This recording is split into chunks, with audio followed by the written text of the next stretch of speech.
कोनो जोड़ तू बेजोड़ लागेलू। माई चंदा जैसे चमकेला, चंदा जैसे चमकेला गोर लागेलू। तोहर नइखे कोनो जोड़ तू बेजोड़ लागेलू। तोहर नइखे कोनो जोड़ तू बेजोड़ लागेलू।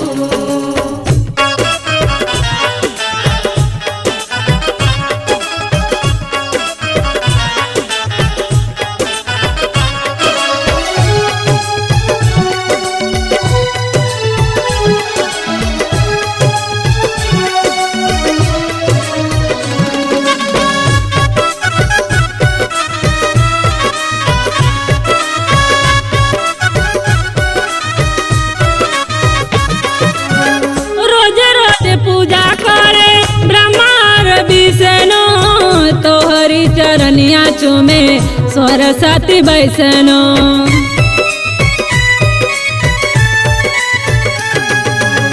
आदि शक्ति तू हो माई दुर्गा के रूप में, तू हो लक्ष्मी तू हो काली गौरमा सती रे।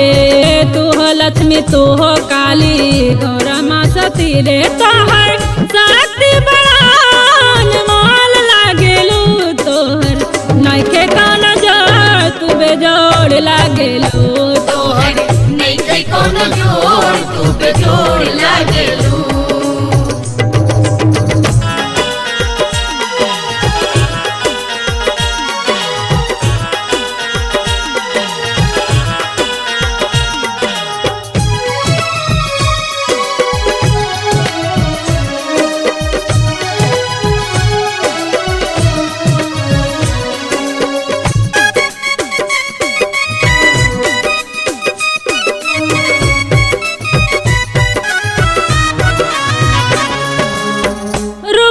के देखी मधु कई डबलू भइले, शादी के प्रस्ताव माई तोह के भेजइले।